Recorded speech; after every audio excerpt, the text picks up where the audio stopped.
Batay sa datos mula sa 62 Sentinel Hospital na binabantayan ng DOH, patuloy pa ring nakapagtatala ng mga nasusugatan dahil sa paputok. Karamihan ay mga kabataang 19 years old pababa. Sa tala ng ahensya, 69% ng mga biktima ay minors, habang 31% naman ang edad 20 pataas. Pinakamarami ang nasugatan dahil sa mga paputok na hindi matukoy ang uri, kasunod ang Boga at 5-star. Mula December 21, 2025 hanggang alas 4 ng umaga, January 1 ngayong araw, umabot sa 235 ang kabuuang kaso ng paputok-related injuries kung saan 161 ang mas bata sa 19 years old.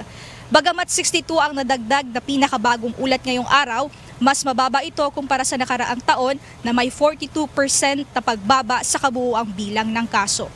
Sa inilabas naman na pahayag ng kagawaran, sinabi ni Health Assistant Secretary Albert Domingo, kahit na mas mababa ngayong araw ang bilang ng mga nasugatan dahil sa paputok kumpara noong nakaraang taon, inaasahan ng Department of Health na darating pa ang huling ulat mula January 1 hanggang January 5 at inaasahan ng ahensya na mananatiling mas mababa ang bilang ng kaso nito.